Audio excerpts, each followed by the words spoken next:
She told me to wait in the reception area until someone could process my exit. So I waited for 41 minutes. I sat on that uncomfortable bench watching the morning light filter through the glass facade, turning ordinary dust particles into floating constellations. It was just long enough for the chairman to walk through the main entrance, pause at the security desk, and ask the single question that would dismantle her empire. Why is my general counsel sitting downstairs with a deactivated access badge? My name is Juniper Hayes. I am 39 years old, and until 9:17 this morning, I was the general counsel and chief legal officer for Ascent Global Technologies.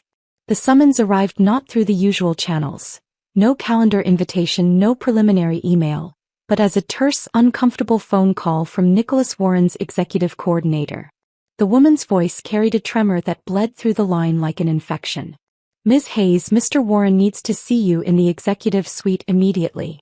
Conference room 7.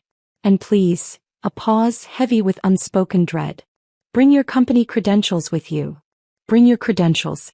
3 innocuous words that, when strung together in that particular sequence, formed a guillotine. Nobody asks you to bring your access badge to a meeting. You bring contracts, briefs, analysis. Your badge is the one constant, the physical manifestation of your right to exist in this corporate ecosystem. To be asked for it explicitly was like being handed a shovel and directed to an empty plot of earth.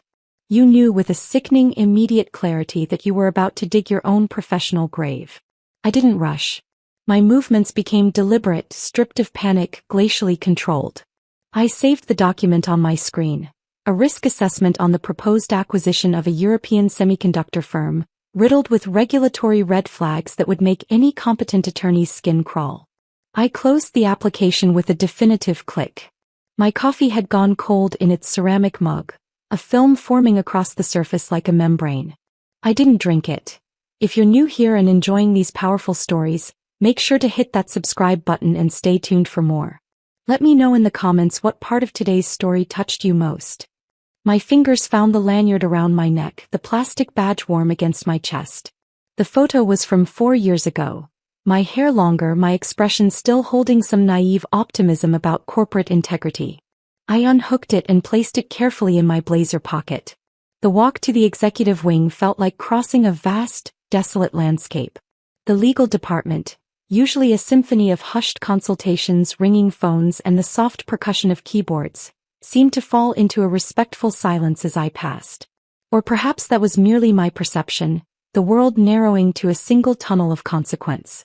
I kept my posture rigid, my gaze fixed on the middle distance, refusing to acknowledge the curious or sympathetic stares burning into my back. The executive floor existed in a different atmospheric pressure. The carpet here was deeper, a charcoal gray that swallowed footsteps whole. Abstract art lined the walls, pieces chosen not for beauty but for price tags that signaled dominance. It was Nicholas Warren's domain, a place where power was measured in square footage and silence. I wasn't directed to his private office.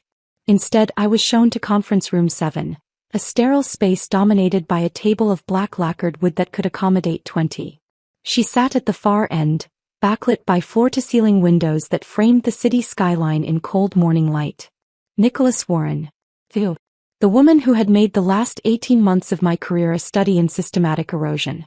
I took the seat she indicated with a slight gesture, a throne positioned directly across from her own.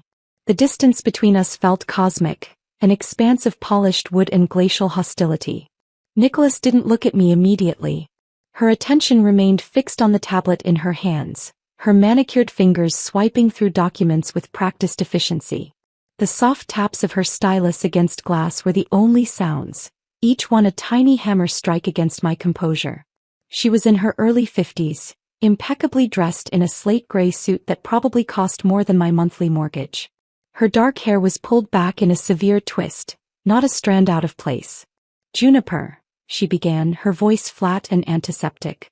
"As you're aware, Ascent Global is undergoing a comprehensive restructuring initiative to optimize our operational efficiency and shareholder value. As part of that strategic realignment, certain executive positions have been identified as redundant in our evolved organizational structure." The corporate doublespeak was a smokescreen, vaporous language designed to obscure the blade before it struck. She was reading from an invisible script, one memorized from countless HR compliance seminars on legally defensible terminations. Effective immediately, she continued, still not meeting my eyes. Your position as general counsel has been eliminated. Your employment with Ascent Global Technologies is terminated. The words landed like stones in still water, creating ripples of unreality. Eliminated.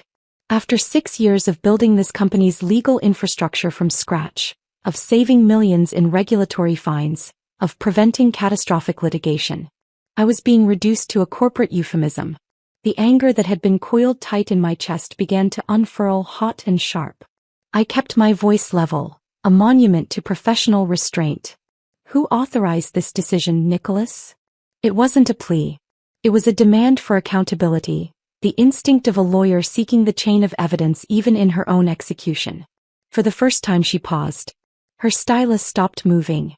She didn't look up, but her stillness became its own answer.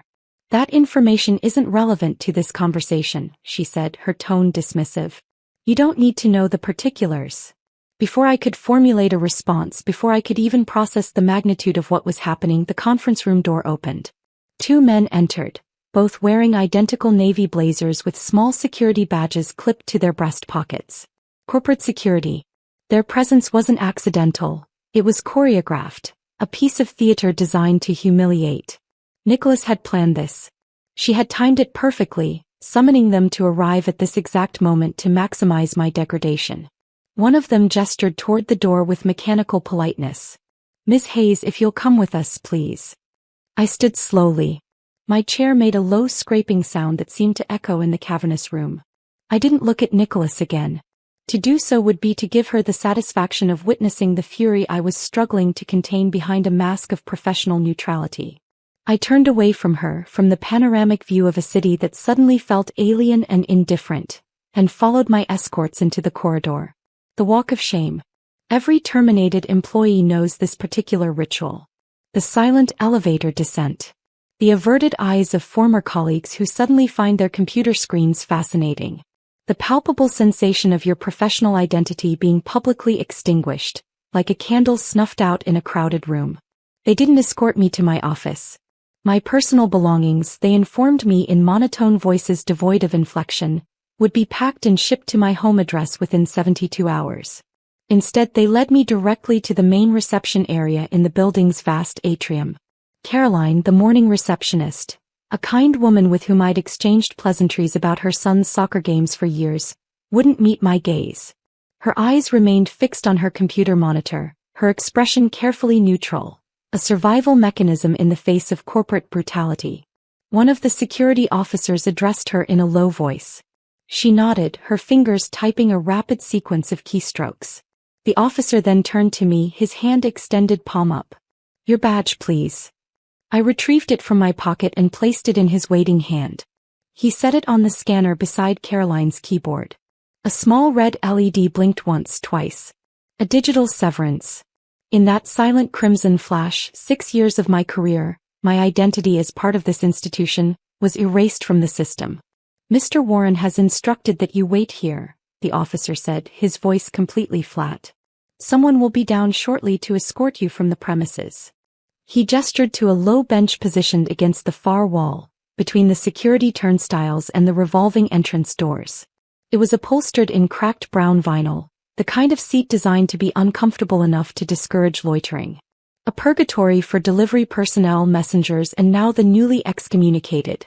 I was to be displayed, a cautionary tale for every employee who passed through this atrium. A warning rendered in flesh and humiliation. So I sat. I crossed my ankles, folded my hands in my lap, and waited. I had been transformed from general counsel to lobby furniture, a transient piece of corporate detritus awaiting removal. The building's morning rhythm continued around me, indifferent to my presence. Delivery drivers arrived with packages and departed with signed receipts. A group of clients in expensive suits were greeted with bright, professional smiles and guided to the elevators I could no longer access. The air hummed with the quiet, efficient machinery of business proceeding without me. I focused on details to construct a fortress around the rage threatening to consume me from within. The way the sunlight struck the marble floor at precise angles, creating geometric patterns of light and shadow. the rhythmic whoosh of the revolving door admitting and expelling bodies. The distant murmur of conversations, words rendered meaningless by distance. High on the northern wall, a large minimalist clock kept its merciless count. I watched the second hand complete its circuit again and again, each revolution marking another minute of my imposed exile. I sat there for 41 minutes. I counted every single one. It was long enough for the initial shock to calcify into something harder, clearer. Nicholas Warren hadn't simply terminated my employment. She had orchestrated a public ritual of degradation. Leaving me stranded in the lobby wasn't procedural necessity, it was personal cruelty, a final message delivered with precision. You are nothing. You are refuse awaiting collection. And then I heard it. A soft, distinctive chime that didn't belong to the standard elevator bank. The sound was different, deeper, more refined. It was the private executive elevator, the one reserved for board members and senior leadership, the one with direct access from the underground parking garage to the executive suites. The polished steel doors slid open with a whisper. From my low vantage point, I saw him first as a reflection. A tall, angular silhouette moving across the marble floor with unhurried confidence. An assistant moved to keep pace, struggling slightly with the measured cadence. Then he stepped fully into view. Randolph Castellano, the chairman of the board. He was in his late 60s, silver-haired, dressed in a navy suit cut with such precision it seemed to exist as a natural extension of his frame. He radiated an authority that needed no announcement, the kind of power that bends rooms and people toward its gravity. I watched as the atmosphere in the lobby shifted subtly. The security personnel straightened imperceptibly. The receptionist's posture became more rigid. Even the air seemed to still slightly as if holding its breath. Randolph was heading toward the main entrance, likely en route to an external meeting. But his gaze, sharp, assessing, swept across the lobby in a habitual scan. It passed over the reception desk, the security checkpoint, the waiting couriers. And then it stopped. On me. For a moment, there was no recognition, just mild curiosity at finding a face in an unexpected context. Then his brow furrowed slightly. The mental filing system was accessing my record. He knew exactly who I was. And he knew I shouldn't be sitting here. His trajectory changed. He altered his course, walking directly toward my bench. His assistant adjusted smoothly, maintaining perfect synchronization. He stopped approximately 4 feet from where I sat, near enough that I could detect the faint scent of expensive cologne and old leather. "Juniper?" he asked, his voice a low baritone that carried natural authority. "What are you doing down here?" I met his gaze directly. I kept my voice even, deliberately stripped of the tremor vibrating deep in my chest, allowing only a thin edge of irony to color the words. "Apparently, Mr. Castellano, I no longer work here." The change in his expression was immediate and profound. It wasn't dramatic anger or shock. It was something far more unsettling. A sudden, absolute stillness descended over his features. The ambient warmth in his gray eyes vanished, replaced by something cold and analytical.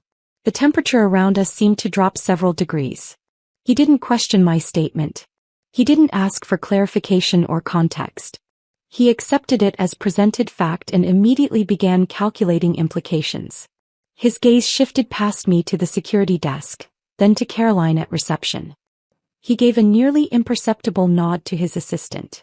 The young man moved with fluid efficiency, approaching the main desk where the head of building security, a man named Samuel, was attempting to appear occupied. I could hear the assistant's voice, calm but insistent, carrying across the marble expanse. "The chairman would like to understand why Ms. Hayes's employment has been terminated and why she's being detained in the lobby." Caroline began typing frantically, her face flushing crimson. Samuel, usually a man of blustering confidence, suddenly resembled a schoolboy caught in an egregious lie. "The order came from the executive offices, sir," he stammered. "A directive from Mr. Warren's office. Security was instructed to deactivate her credentials and ensure she remained in the reception area pending escort." "Is there formal termination documentation from Human Resources?" the assistant pressed, his voice never rising above a professional register. More frantic typing. A nervous swallow. Caroline's voice was barely audible. "No, sir. There's nothing in the system. Just an administrative flag on her security profile." No official separation paperwork has been processed. The entire charade was laid bare in that brief exchange. This wasn't a legitimate termination. It was an administrative ambush, executed through back channels and designed to be swift and deniable. Nicholas Warren had simply used her operational authority to lock me out, casting me into bureaucratic limbo where I existed in a state of employment purgatory, neither officially an employee nor legally separated. It was a power play. And it was sloppy. Randolph Castellano had heard enough. He turned his full attention back to me, his focus absolute. The message was unmistakable. Their fumbling was irrelevant noise. I was the signal he needed to read. "Come with me, Juniper," he said. It wasn't a request. It wasn't an invitation. It was a command that reversed the trajectory of my disgrace in 4 simple words. I stood, my legs stiff from the enforced immobility. As I walked beside him toward the executive elevator, a wave of silence followed in our wake. Caroline's typing ceased. The couriers froze mid-conversation. Samuel suddenly found the pattern in the marble floor endlessly fascinating. I was no longer the woman abandoned in the lobby. I was the woman departing the lobby with the chairman of the board. The steel doors slid open once more. We stepped inside the wood-paneled car, just the 3 of us. The doors closed, sealing us in a small mobile chamber of power. The elevator began its smooth, silent ascent. Randolph turned to me, his expression grave. 2 weeks ago, you submitted a revised legal opinion on the Solix Systems acquisition. The original opinion, filed 3 days prior, recommended proceeding with the deal. Your revision recommended immediate suspension pending further due diligence. That revised opinion was withdrawn from the board's review system yesterday afternoon at 4:47 p.m. Does your current situation have anything to do with that opinion? He saw the threads. He simply needed me to tie them together. I could have unraveled the entire ugly narrative right there. The pressure from Nicholas, the threats, the 18 months of systematic undermining. But emotional outbursts weren't my style, and they weren't what this moment demanded. Randolph Castellano didn't traffic in unsubstantiated allegations. He dealt in evidence, in verifiable fact. I would recommend reviewing Appendix D of the revised opinion, Mr. Castellano, I said, my voice steady. The one that was withdrawn. Specifically, the section on undisclosed related party transactions. I watched him process this. He was a man accustomed to extracting maximum intelligence from minimal input. He understood immediately that I was directing him to specific, irrefutable evidence. I wasn't asking for rescue. I was providing him with ammunition. His eyes held mine for 2 seconds longer, and then he gave a slow, deliberate nod. It was confirmation. It was alliance. It was recognition that whatever existed in that appendix was serious enough to warrant this irregular, humiliating termination. The elevator slowed. The floor indicator illuminated. 42. The executive level. The doors whispered open onto hushed, rarefied air. The carpet here was so thick it seemed to absorb not just sound but reality itself. Down the corridor, through the glass walls of a large conference room, I could see Nicholas Warren. She was standing with 3 members of her leadership team, gesturing toward a presentation on a wall-mounted screen. She was smiling, the picture of confident, decisive leadership. She was in her element, her kingdom, utterly unaware of the earthquake about to split the ground beneath her feet. Nobody on the floor had noticed our arrival. Randolph's presence here at this unscheduled hour was unexpected, anomalous. He took a step out of the elevator. I followed, maintaining a position half a step behind, mirroring the formation his assistant had adopted moments before. A junior executive walking past with a tablet saw him first. The man stopped abruptly, his eyes widening. The sudden halt, the shift in body language was enough to draw attention. Nicholas turned from the monitor, her confident smile still fixed in place. Her eyes found Randolph first. The smile faltered. Confusion flickered across her features. "Randolph," she began, her voice a touch too bright, too performative. "I wasn't expecting." The words died in her throat. Her gaze had shifted past him. To me. The transformation was extraordinary. It was as if I had physically struck her. All color drained from her face, leaving behind a waxy, bloodless mask. Her confident posture collapsed, shoulders dropping as if invisible weights had been hung from them. The predatory smile curdled into an expression of pure, uncomprehending shock. Her mouth opened slightly. No sound emerged. She was staring at a ghost. The ghost of a problem she believed she had quietly buried in the lobby 41 minutes ago, now standing on the executive floor at the right hand of the chairman. The elevator doors whispered shut behind me. The last thing I saw before turning my full attention to what lay ahead was Nicholas Warren's horrified reflection in the polished steel, a portrait of sudden, terrible understanding. The conference room fell silent with the weight of an imploding star.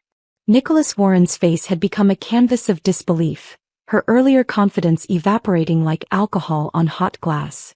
Her leadership team, 3 executives I recognized from countless meetings, mirrored her confusion, their gazes darting between Nicholas, Randolph, and me with the anxious energy of prey animals sensing an approaching predator. Randolph didn't wait for the shock to dissipate. He moved into the conference room with measured steps that somehow communicated more authority than any rushed entrance could convey. "Nicholas," he said, his voice carrying the calm, even tone of absolute power. "We'll need to postpone your presentation. There's a personnel matter requiring my immediate attention." He gestured toward the long table. "Everyone please sit." It was not a suggestion. It was a command that restructured reality around itself. Nicholas moved like an automaton, returning to her seat at the head of the table. Her team followed suit, their movements stiff and uncertain, the confident rhythm of their earlier presentation completely shattered. Randolph's assistant closed the glass door with a soft click, sealing us inside a transparent bubble where consequences would unfold in full view of the executive floor beyond. Randolph took the seat at the opposite end of the table from Nicholas, a king claiming his position on the chessboard. He indicated the chair to his right for me. As I sat, I felt the weight of hostile stares from Nicholas's team, a mixture of shock, resentment, and dawning anxiety. Randolph placed both hands flat on the table's surface, his posture radiating deliberate calm. "Before I came upstairs," he began, his gaze sweeping across every face in the room, "I found our general counsel sitting in the main lobby. Her security credentials had been deactivated. She was, for all practical purposes, being detained under guard while awaiting removal from the premises. However, our records show that no official termination paperwork has been filed with Human Resources. No separation agreement has been drafted or executed." He paused, allowing the implications to settle into the room like sediment in water. "Effective immediately, I am issuing a directive.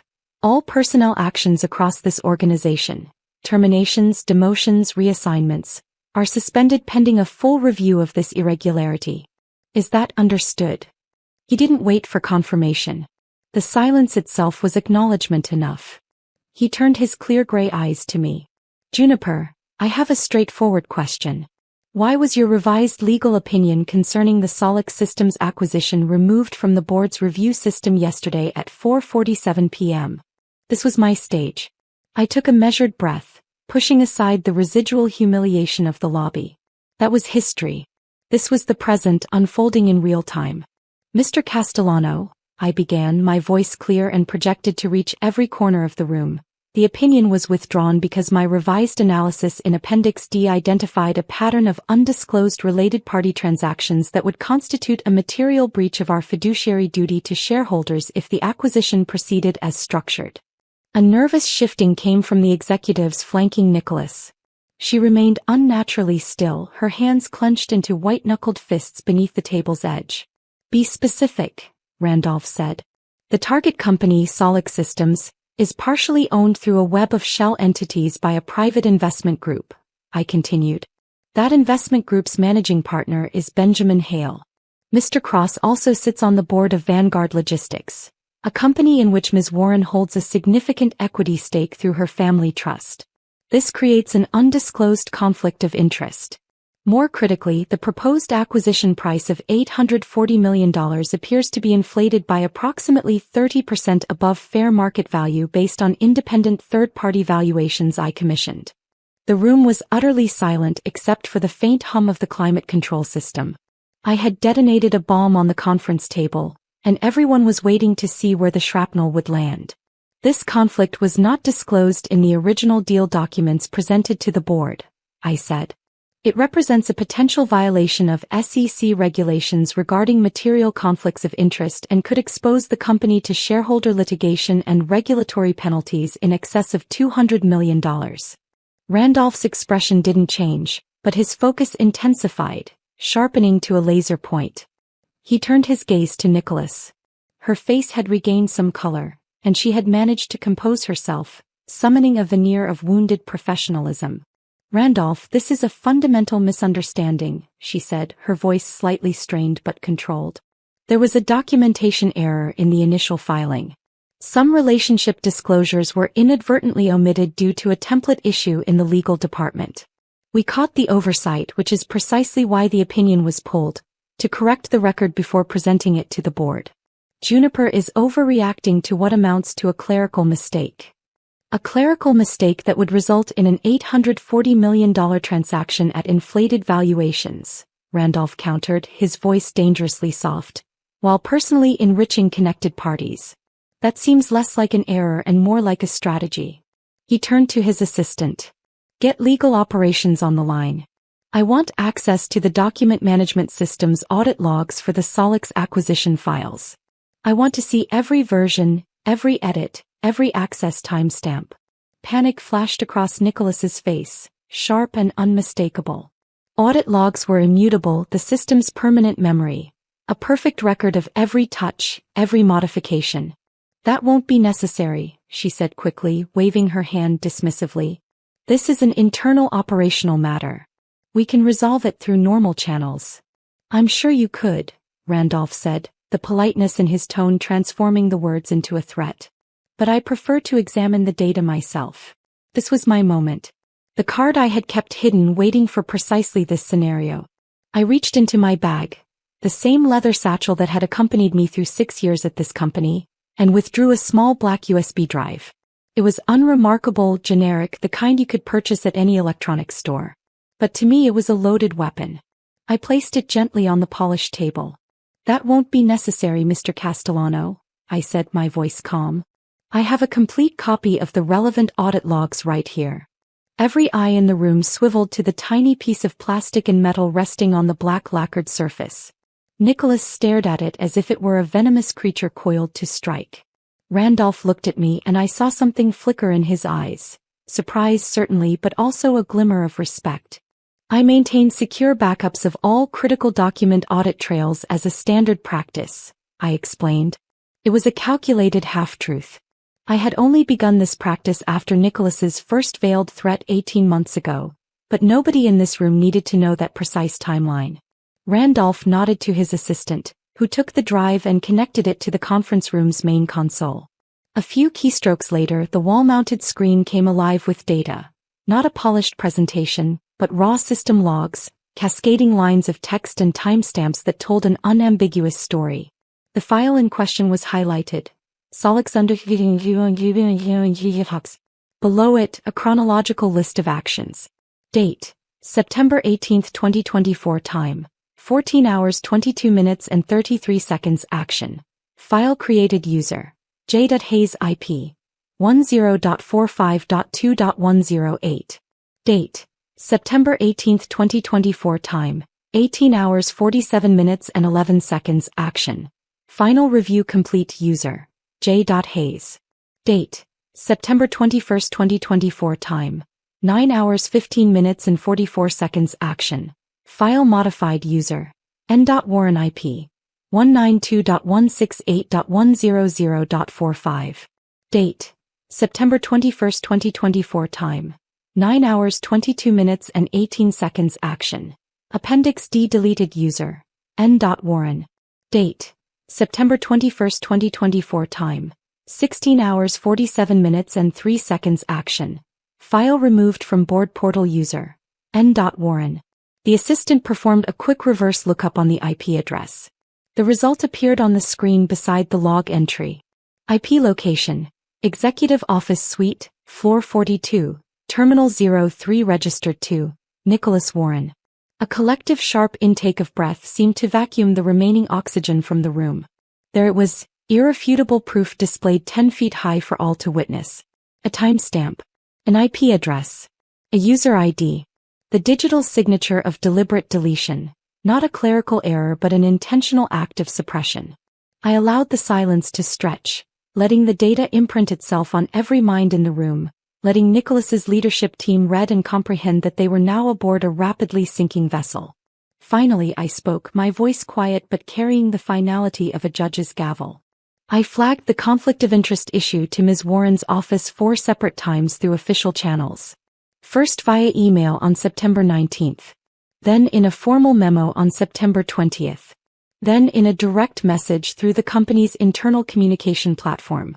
And finally in a face-to-face meeting on September 21st at 8:30 a.m., approximately 45 minutes before she accessed and modified my legal opinion. Randolph's gaze had become a physical weight, pressing down on Nicholas with inexorable force. He looked slowly around the table at her leadership team, at their carefully neutral expressions, their sudden intense interest in the table's grain pattern. Who approved the removal of Juniper's opinion from the board's review system? He asked, his voice cold steel. Nobody moved. Nobody spoke. The loyalty that had bound them together, that whole leadership team identity, dissolved instantly into pure self-preservation. They stared at the table, at their hands, at anything except Nicholas or Randolph. Randolph nodded slowly as if confirming a hypothesis he'd already formed. He stood, the movement signaling the meeting's conclusion with the finality of a curtain falling. I want a complete forensic analysis of all Solix acquisition documents, he said to his assistant. Lock down the file server. Create a full system image. All access for Ms. Warren and her direct reports is suspended immediately pending investigation. He looked directly at me, and in that moment the entire power structure of the company pivoted on its axis. Juniper, effective immediately, you are reinstated to your position as general counsel with full authority. You will report directly to me and to the board until this matter is resolved. Whatever resources you need, you have them. Is that clear? He didn't wait for acknowledgement. He turned and walked toward the door, a man who had just cauterized a wound with surgical precision. I stood, my spine straight, and allowed myself one long look at Nicholas Warren. She was staring at the screen, at the glowing evidence of her digital fingerprints all over the crime scene. Modifications made at 9:21 a.m. when she thought nobody was watching, when she believed she could simply erase the inconvenient truth. But I had been watching. I had always been watching. Walking back to my office on the 34th floor felt like moving through an alternate dimension. The legal department, my department, seemed to exist in a state of suspended confusion. People looked up from their desks with expressions ranging from bewilderment to cautious hope. Word was already spreading through the building's invisible network, that mysterious system of whispers and instant messages that moved faster than any official communication. I was no longer the woman removed from the building. I was the woman who had returned with the chairman, and that shift carried seismic implications. My office door was closed. Samuel, the same security supervisor from the lobby, stood beside it, his posture rigid and deeply uncomfortable. When he saw me approaching, he straightened further, if such a thing were possible. I held up my badge, still deactivated, still a useless piece of plastic. The card reader beside the door flashed red when I presented it. Access denied. The system hadn't caught up with the revolution that had just occurred 42 floors above.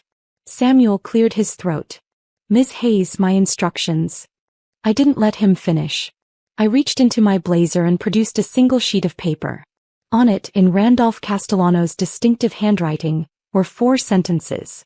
Juniper Hayes is to be granted immediate and unrestricted access to all company systems, files, and physical locations. This directive supersedes all prior instructions. Effective immediately. R. Castellano. I handed him the paper. He read it, his eyes widening fractionally. He looked from the note to me, then back to the note as if trying to reconcile 2 incompatible realities. My apologies, Ms. Hayes, he said quietly. He used his master access card to unlock my door. You were following orders, Samuel, I said, my voice neutral. Now you have new ones. I stepped into my office. It was exactly as I had left it mere hours ago. Files stacked on my desk, the framed law degree on the wall, the small potted succulent on the windowsill that somehow survived my erratic watering schedule. For a moment, profound weariness washed over me, a tidal wave of exhaustion. I wanted nothing more than to sink into my chair and close my eyes. But there was no time for that. The clock was running. Nicholas and her team were neutralized, but evidence was still vulnerable. A panicked IT administrator with misplaced loyalty could initiate a data purge. A conveniently timed system failure could destroy crucial logs. I couldn't risk it. I didn't remove my blazer. I walked directly to my computer, fingers already moving across the keyboard before I'd fully settled into the chair. I had maybe 15 minutes before the news spread to the IT department and panic set in. My fingers flew across the interface. I bypassed the standard user portal and opened a direct command line connection to the company's primary document repository. This was my domain, the digital architecture I had helped design and secure. I initiated a targeted extraction protocol I had coded years ago for exactly this kind of emergency. A complete mirror of all files, metadata, and communication logs associated with the Solix acquisition. The progress bar appeared, a thin green line beginning its slow crawl across my screen. It was the most beautiful thing I'd seen all day. While the data transferred to an encrypted partition on my local drive, I opened a secondary window into the email server. This was where the real evidence lived. Not in formal documents but in the casual communications, the euphemisms that corporate executives used to disguise intent. I didn't search for obvious terms like fraud or concealment. Nicholas was smarter than that. I searched for the soft language, the coded phrases, massage the numbers, streamline the disclosure, optimize the presentation. The results flooded my screen. There it was, an email chain from 3 weeks ago between Nicholas and her CFO, a man named Thomas Mitchell. The subject line was innocuous, Q3 Strategic Review. I clicked on the most recent message. My breath caught. Nicholas had written, "The Solix valuation discrepancies are going to raise questions from the audit committee. Thomas, I need your team to go back through the comparables analysis and adjust the peer selection to justify our pricing. We need this to look airtight for the board presentation. We can refine the methodology later, but right now we need confidence, not questions. Adjust the peer selection. Look airtight. Refine the methodology later." It was a written directive to manipulate financial analysis to support a predetermined conclusion. This went beyond the undisclosed conflict of interest. This was evidence of a deliberate scheme to mislead the board and shareholders. I saved the entire email thread as a secured PDF, the digital equivalent of placing evidence in a sealed container. Next, I turned to the outbound data transfer logs. If Nicholas was as arrogant as I believed, and 18 months of experience suggested she wouldn't have kept all her files exclusively on company servers. She would want a personal copy, insurance against exactly this kind of investigation.